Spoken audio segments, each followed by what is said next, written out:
Hi, are there tricks to pass a home inspection? Stick around and find out. Hi, I'm Bill Eaves from RE/MAX, and yes, there are tricks to pass a home inspection, but you really don't want to use them. I'm going to give you the top 5, and I'm also going to tell you what to do instead, especially when you're selling an estate sale. Once you have an estate sale, or any house for that matter, and you want to get it sold, after settlement, you really don't want to hear about any problems, or you don't want anybody coming back at you for anything. So the first thing would be cosmetic cover-ups.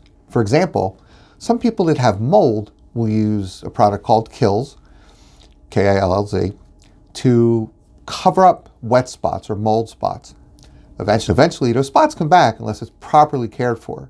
If there's a mold issue, you really don't want to pass that on to somebody who's unsuspecting and may end up with health issues.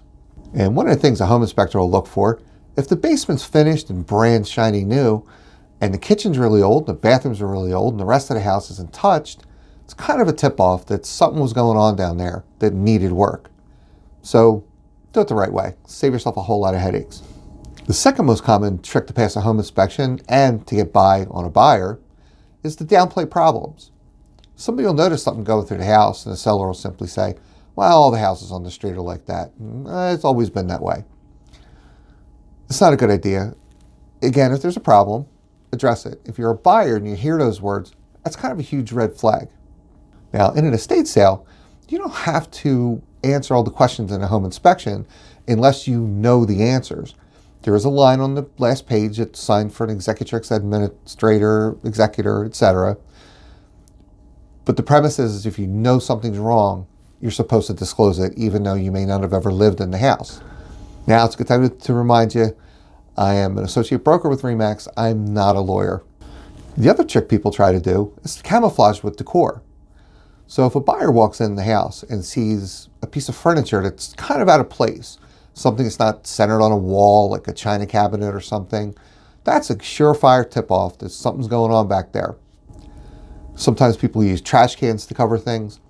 The buyer gets to do a pre-settlement walkthrough. So if you're expecting to hide something with a piece of furniture, it's not going to happen because once the furniture is removed, the buyer's going to see the problem. Once the trash cans are removed, they're going to see that crack in the wall that you hoped they didn't notice, or that hole in the siding or something like that. If there is something and it's minor, try to get it repaired. Just don't hide things.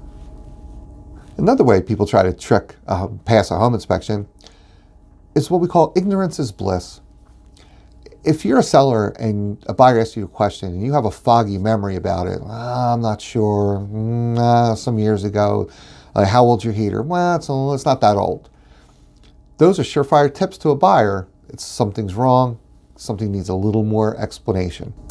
So even an executor, if you don't have to fill out a seller disclosure, if you do know how old the heater is, make sure you put it down. If you don't know, don't answer the question. Another trick to pass the home inspection in estate sales or investment properties where there's a tenant. If the tenant happened to be cooking meth there or some other thing that could potentially stigmatize the property physically, because that's a pretty serious thing right now, you kind of want to disclose that, get out in front of it, because they're going to talk to the neighbors. And if you're a buyer, go talk to the neighbors.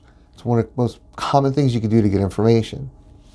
So let me give you a couple tips on how to pass a home inspection without trickery, and how to impress a buyer and buyers, things that you should look for. The first thing would be to empty the appliances.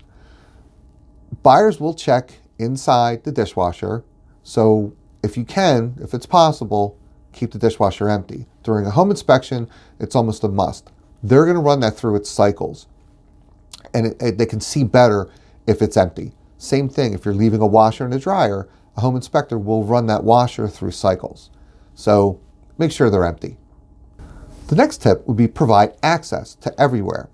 The attic, if you have a certain lock on the attic, make sure that's unlocked. You may lock it up for your kids, or if it's an estate, the previous owner may have locked it up for whatever reason.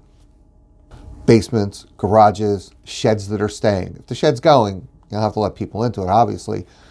But any areas that are locked up in the house, open them up.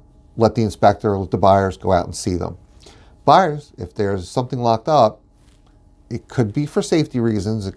I've seen a gun collection be locked up, which I always tell my sellers remove that if that's the case. It's not a reason to turn away from a house, but it is something you kind of want to pay attention to. The next thing, should you stay or should you go? If you're a seller who's living in the home, it may not be possible for you to leave. Most buyers do feel more comfortable with you not there, especially during a home inspection. That's kind of what we're talking about. And on an estate sale, should you attend the home inspection. So if you do decide to go, stay in the background, leave them do their inspections, be available to answer questions if you do know the answers to them, if the home inspector should ask. Document all the maintenance on the major appliances, such as the heater, air conditioner, anything like that. You want to have those documented because it answers a lot of questions and shows you've taken care of the place, if possible, to have those out and available to a home inspector. Utility bills, it's another great way to document what's going on in the house, if they're available to you.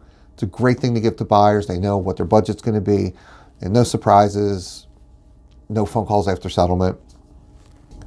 And as far as maintenance records, if you're selling in the winter, you especially want to have any maintenance records you may have done on your outside air conditioner. You can't run an air conditioner when it gets below, I believe the temperature is 35. And if it's cold and they're doing a home inspection, they won't be able to inspect that without breaking it. So having maintenance records out is a big help. And on that note, it's not a bad idea to service your heater and your AC unit before you put it on the market. The next trick to pass a home inspection is to disclose all known flaws. Again, if this is an estate sale, you don't have to fill out a home seller's disclosure.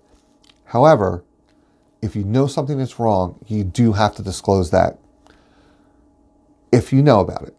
So again, these are your tricks to pass a home inspection. Don't do tricks. Just do it the right way. It's a lot cheaper and a lot easier. So if you'd like more information, look for the video below where I give you a getting a house ready to sell checklist. It's a great checklist for getting a house ready, whether it's an estate or anything else. And it's also good for buyers to look at what's going on in a house. Did the seller do all these things or did they not? Thanks for watching. Hey, please like and subscribe and check out my other videos underneath. Not only getting a house ready to sell, but there's a lot of probate information and information for seniors looking to buy and sell at the same time.